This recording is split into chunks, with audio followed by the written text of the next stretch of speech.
He asked me if I regret it. Just like that, voice low.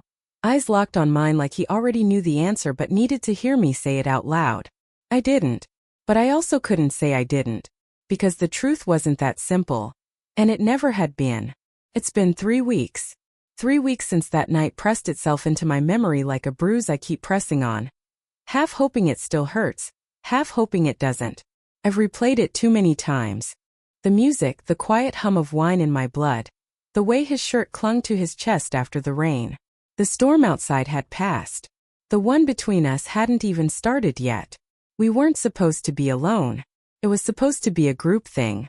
But one by one they left, early work, bad weather, excuses, until it was just him and me, standing in my doorway like the air had thickened just for us. We laughed. That nervous kind of laugh that fills space when silence might mean something else. And then he looked at me. Not a glance. Not casual. It was that kind of look that lands heavy and warm.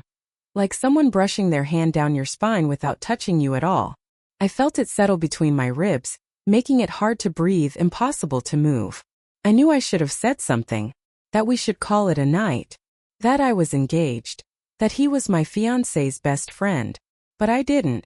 I just stood there, wrapped in the quiet, letting that look crawl over every inch of my skin. I still remember how the rain glistened on his hair. How the collar of his shirt dipped low, revealing the line of his throat. How his voice dropped when he asked if he should leave. I said, "Do you want to?" And his silence said everything. That was the beginning. Not of a night, but of the unraveling. And no, I still haven't answered him. But that look answers me every night.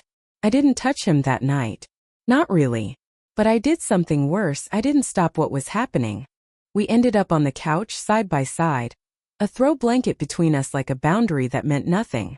We talked about everything and nothing, music, old memories, how fast life moves when you're not paying attention. But something in the room had shifted. Every word, every glance felt like a thread pulling tighter. His knee brushed mine once. Then again. And the third time I didn't move. That was the first line we crossed. It would have been easy to blame the wine. Or the thunder. Or the way his voice went soft when he talked about missing the version of himself he used to be, before life got complicated, before things stopped feeling real. But the truth is I wanted him close. Not because I didn't love my fiancé, but because in that moment I needed someone to see me. Not the version I showed the world. Not the responsible, perfectly engaged girl who had her life lined up like wedding china. I needed someone to see the parts I'd buried. The restless ache I never talked about. The loneliness you can feel even when someone's lying beside you in bed. And he saw it. When I turned my head, his eyes were already on me. Not questioning, not pushing, just there, holding me in a way that made everything else disappear. He didn't kiss me. But his hand found mine under the blanket, slow and hesitant. Like even that small touch was a confession. His thumb traced slow circles into my palm. And I swear it felt like lightning. My breath caught. Not because I was scared, but because something in me had already said yes. He looked down at our hands, then up at me. "You feel that too?" he asked, almost a whisper. I didn't answer. I just held his hand tighter. And that silence, it felt louder than any words we could have said. Because in that moment we both knew. This wasn't a mistake waiting to happen. It was one already unfolding. After that night, everything changed even though nothing had. We didn't touch again. Not for days. Not in the obvious way. But every time we were in the same room, something pulsed between us. Something unspoken, thick and electric. Like the air before a summer storm.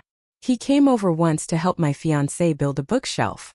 I stood in the kitchen pretending to be distracted, wiping the same glass 3 times just to avoid looking. But I could feel him. The way his eyes followed me when he thought I wasn't looking. The way his breath hitched when he brushed past me. Too close to be accidental, too fast to be forgotten. And I hated how much I liked it. How my skin tingled hours later where his arm had grazed mine. How my chest tightened at the sound of his laugh. How I caught myself wondering what it would feel like to fall asleep beside him. Just once, just to know. He never said anything. But one night, when my fiancé was out of town, he sent a message. "You still thinking about it?" I stared at the screen for so long my phone went dark. I typed yes, then erased it. Typed don't, then erased that too. In the end, I didn't reply at all. But that night I couldn't sleep. I lay in bed, sheets tangled around my legs, imagining his fingers instead. The slow drag of breath against skin. The weight of his body, his hands, the sound he'd make if I rolled over, furious with myself, furious with him, furious with this hunger that didn't ask for permission. And still I wanted more. Not just his touch, but his eyes on me again. That feeling of being known deeply and dangerously. Of being seen as a woman who could still set something on fire. I wasn't planning to call him, but I did.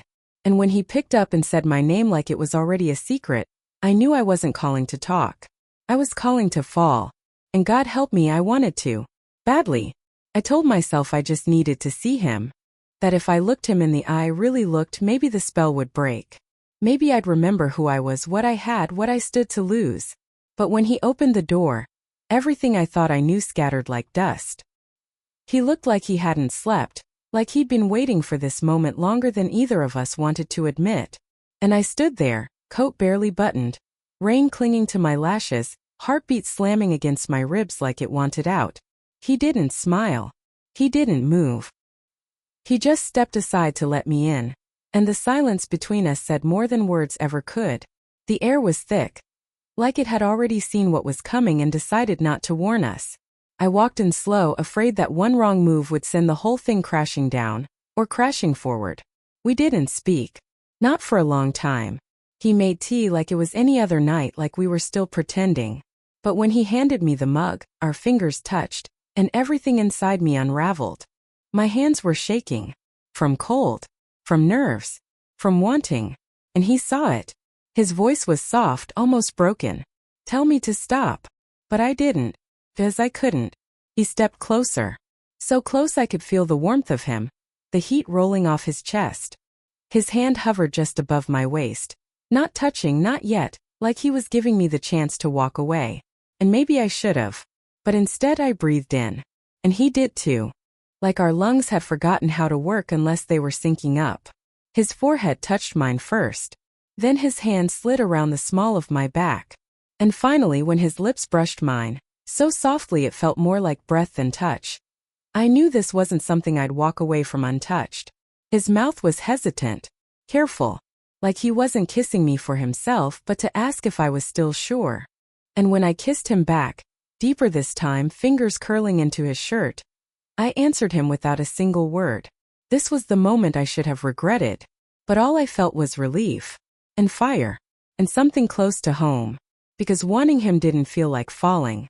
Felt like remembering. The first time I felt his hands under my shirt, I forgot how to breathe. Not because of where they were, but how they moved. Slowly, reverently, like he was touching something holy, not stolen. My back arched before I could stop it. My body leaned into his like it had been waiting, starving for this very moment for him. There was no rush. Everything was slow, unbearably slow. Like we both knew the second we moved too fast, reality would crash through the walls.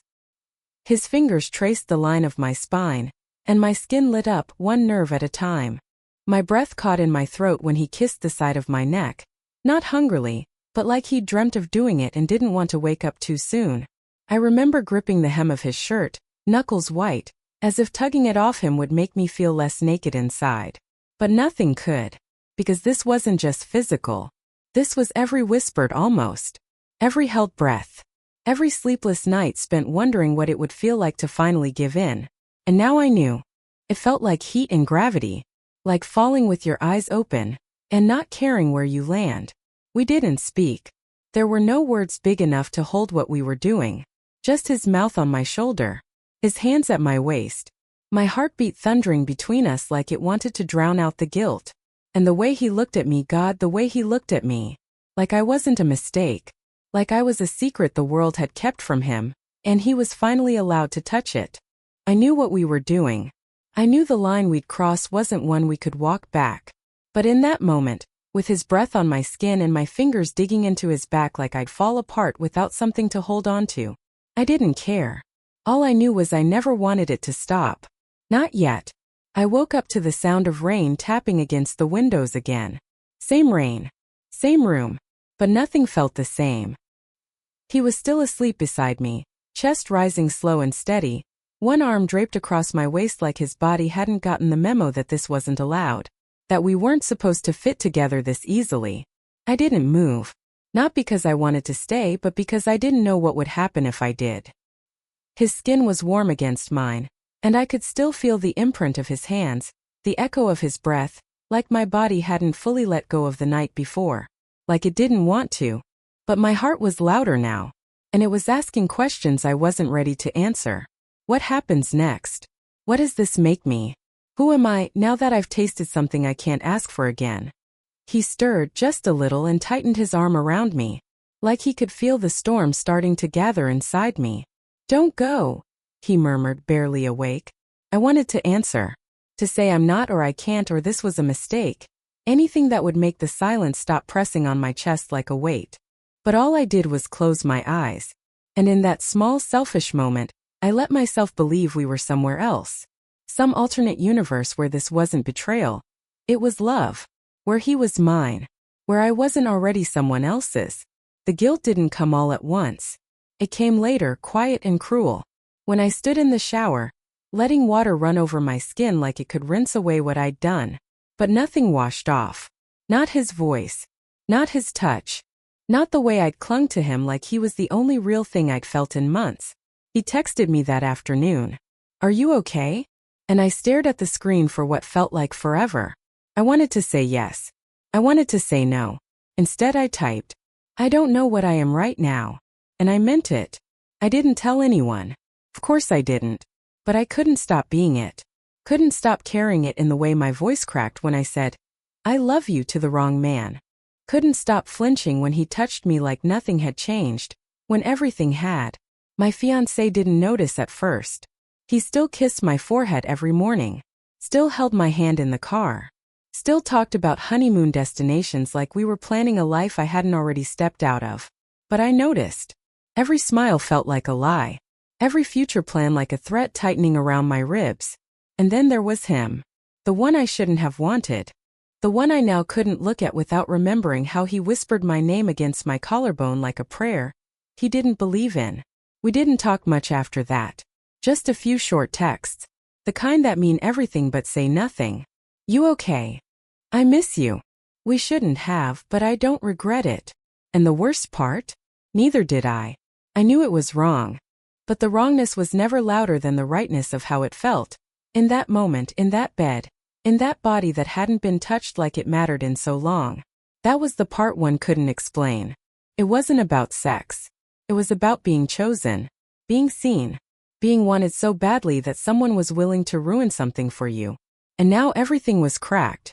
I sat at dinner with my fiancé's family, smiling through red wine and polite questions, and all I could think about was a different room, a different voice, a different version of myself that I didn't want to bury.